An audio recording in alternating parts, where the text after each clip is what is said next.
Perhaps it was the pleasure the good spirit had in showing off this power of his, or else it was his own kind, generous, hearty nature, and his sympathy with all poor men that led him straight to Scrooge's clerks. For there he went, and took Scrooge with him, holding to his robe, and on the threshold of the door the spirit smiled, and stopped to bless Bob Cratchit's dwelling with the sprinkling of his torch.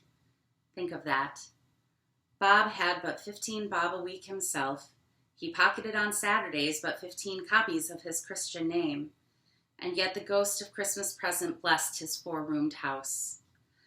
Then up rose Mrs. Cratchit, Cratchit's wife, dressed out but poorly in a twice-turned gown, but brave in ribbons, which are cheap and make a goodly show for 6pence. And she laid the cloth, assisted by Belinda Cratchit, second of her daughters, also brave in ribbons, while Master Peter Cratchit plunged a fork into the saucepan of potatoes, and getting the corners of his monstrous shirt, Bob's private property conferred upon his son and heir in honor of the day, into his mouth, rejoiced to find himself so gallantly attired, and yearned to show his linen in the fashionable parks.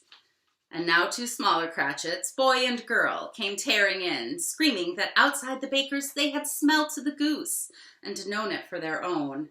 And basking in luxurious thoughts of sage and onion, these young Cratchits danced about the table, and exalted Master Peter Cratchit to the skies, while he, not proud although his colors nearly choked him, blew the fire, until the slow potatoes, bubbling up, knocked loudly at the saucepan lid to be let out and peeled. "What has ever got your precious father, then?" said Mrs. Cratchit. "And your brother, Tiny Tim? And Martha warn't as late last Christmas Day by half an hour." "Here's Martha, mother," said a girl, appearing as she spoke. "Here's Martha, mother," cried the 2 young Cratchits. "Hurrah, there's such a goose, Martha!" "Why, bless your heart alive, my dear, how late you are," said Mrs. Cratchit, kissing her a dozen times and taking off her shawl and bonnet for her with officious zeal. "We'd a deal of work to finish up last night," replied the girl, "and had to clear away this morning, mother." "Well, never mind, so long as you are come," said Mrs. Cratchit. "Sit ye down before the fire, my dear, and have a warm, Lord bless ye." "No, no, there's father coming," cried the 2 young Cratchits, who were everywhere at once. "Hide, Martha, hide!" So Martha hid herself, and in came little Bob, the father, with at least 3 feet of comforter exclusive of the fringe hanging down before him, and his threadbare clothes darned up and brushed to look seasonable, and Tiny Tim upon his shoulder. Alas for Tiny Tim, he bore a little crutch, and had his limbs supported by an iron frame. "Why, where's our Martha?" cried Bob Cratchit, looking round. "Not coming," said Mrs. Cratchit. "Not coming?" said Bob, with sudden declension in his high spirits, for he had been Tim's blood horse all the way from church and had come home rampant. "Not coming upon Christmas Day?" Martha didn't like to see him disappointed, if it were only in joke.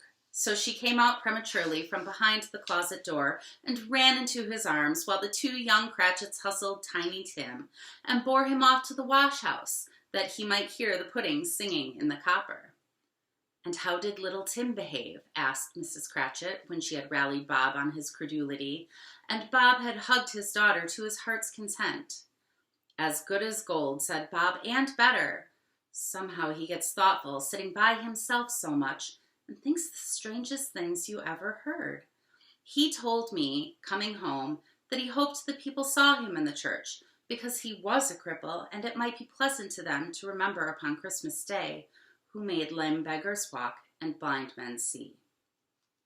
Bob's voice was tremulous when he told them this, and trembled more when he said that Tiny Tim was growing strong and hearty. His active little crutch was heard upon the floor, and back came Tiny Tim before another word was spoken, escorted by his brother and sister to his stool before the fire.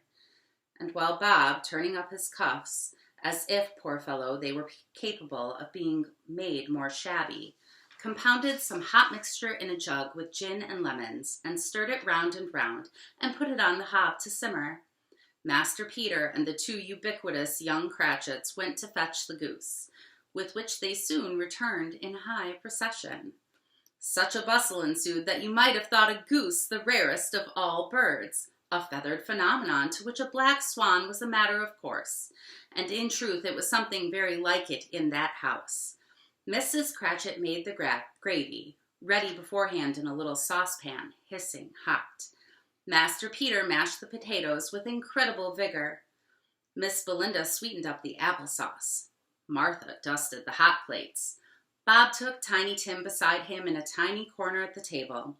The two young Cratchits set chairs for everybody, not forgetting themselves, and mounting guard upon their posts, crammed spoons into their mouths, lest they should shriek for goose before their turn came to be helped. At last the dishes were set on, and grace was said.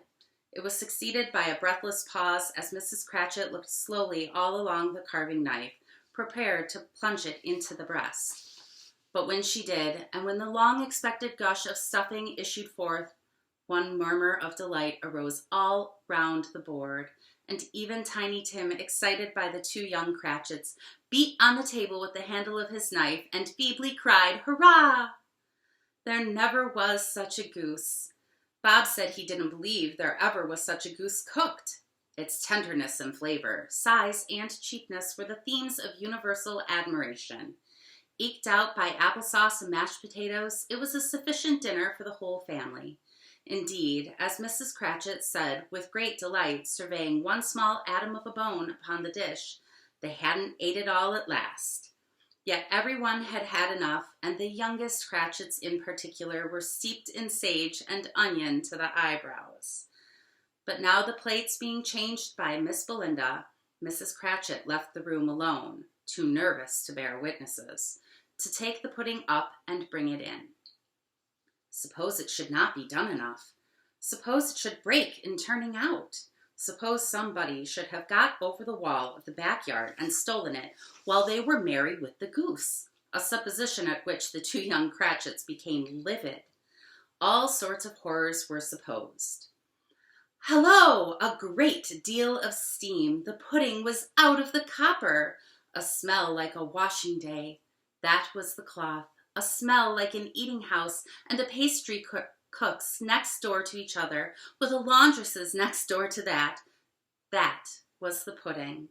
In half a minute Mrs. Cratchit entered, flushed but smiling proudly, with the pudding like a speckled cannon ball, so hard and firm, blazing in half a quartern of ignited brandy, and bedight with Christmas holly stuck into the top. Oh, a wonderful pudding! Bob Cratchit said, and calmly too, that he regarded it as the greatest success achieved by Mrs. Cratchit since their marriage. Mrs. Cratchit said that now the weight was off her mind, she would confess she had had her doubts about the quantity of flour. Everybody had something to say about it, but nobody said or thought it was at all a small pudding for the large family. It would have been flat heresy to do so. Any Cratchit would have blushed to hint at such a thing. At last the dinner was all done. The cloth was cleared, the hearth swept, and the fire made up. The compound in the jug being tasted and considered perfect, apples and oranges were put upon the table and a shovelful of chestnuts on the fire. Then all the Cratchit family drew round the hearth in what Bob Cratchit called a circle, meaning half a one, and at Bob Cratchit's elbow stood the family display of glass, 2 tumblers and a custard cup without a handle. These held the hot stuff from the jug, however, as well as golden goblets would have done, and Bob served it out with beaming looks, while the chestnuts on the fire sputtered and cracked noisily. Then Bob proposed, "A Merry Christmas to us all, my dears. God bless us," which all the family re-echoed. "God bless us, every one," said Tiny Tim, the last of all. He sat very close to his father's side upon his little stool. Bob held his withered little hand in his, as if he loved the child and wished to keep him by his side and dreaded that he might be taken from him. "Spirit," said Scrooge, with an interest he had never felt before, "tell me if Tiny Tim will live." "I see a vacant seat," replied the ghost, "in the poor chimney corner, and a crutch without an owner, carefully preserved. If these shadows remain unaltered by the future, the child will die. No, no, said Scrooge. Oh, no, kind spirit, say he will be spared. If these shadows remain unaltered by the future, none other of my race, returned the ghost, will find him here. What then? If he be like to die, he had better do it, and decrease the surplus population. Scrooge hung his head to hear his words quoted by the spirit, and was overcome with penitence and grief. Man, said the ghost, if man you be in heart, not adamant, forbear that wicked cant until you have discovered what the surplus is and where it is. Will you decide what men shall live, what men shall die? It may be that in the sight of heaven you are more worthless and less fit to live than millions like this poor man's child. O God, to hear the insect on the leaf pronouncing on the too much life among his hungry brothers in the dust. Scrooge bent before the ghost's rebuke, and trembling cast his eyes upon the ground. But he raised them speedily on hearing his own name. Mr. Scrooge, said Bob, I'll give you Mr. Scrooge, the founder of the feast. The founder of the feast, indeed, cried Mrs. Cratchit, reddening. I wish I had him here. I'd give him a piece of my mind to feast upon, and I hope he'd have a good appetite for it. My dear, said Bob, the children, Christmas Day. It should be Christmas Day, I am sure, she said, on which one drinks the health of such an odious, stingy, hard, unfeeling man as Mr. Scrooge.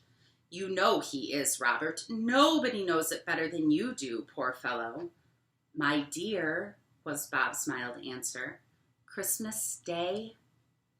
I'll drink his health for your sake and the day's, said Mrs. Cratchit, not for his. Long life to him. A Merry Christmas and a Happy New Year. He'll be very merry and very happy, I have no doubt. The children drank the toast after her. It was the first of their proceedings which had no heartiness. Tiny Tim drank it last of all, but he didn't care twopence for it. Scrooge was the ogre of the family. The mention of his name cast a dark shadow on the party, which was not dispelled for full 5 minutes. After it had passed away, they were 10 times merrier than before, from the mere relief of Scrooge the Baleful being done with. Bob Cratchit told them how he had a situation in his eye for Master Peter, which would bring in, if obtained, full 5 and 6 weekly. The 2 young Cratchits laughed tremendously at the idea of Peter's being a man of business, and Peter himself looked thoughtfully at the fire from between his collars, as if he were deliberating what particular investments he should favor when he came into the receipt of that bewildering income.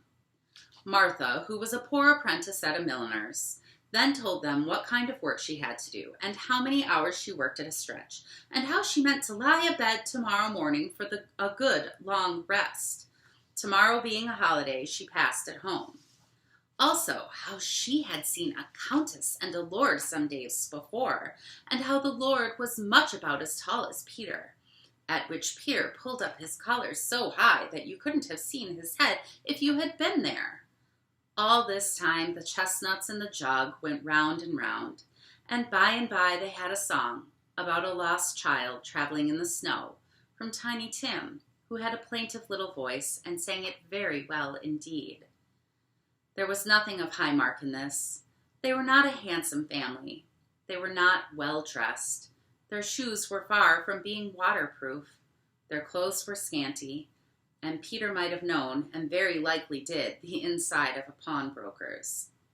But they were happy, grateful, pleased with one another, and contented with the time. And when they faded, and looked happier yet in the bright sprinklings of the spirit's torch at parting, Scrooge had his eye upon them, and especially on Tiny Tim, until the last.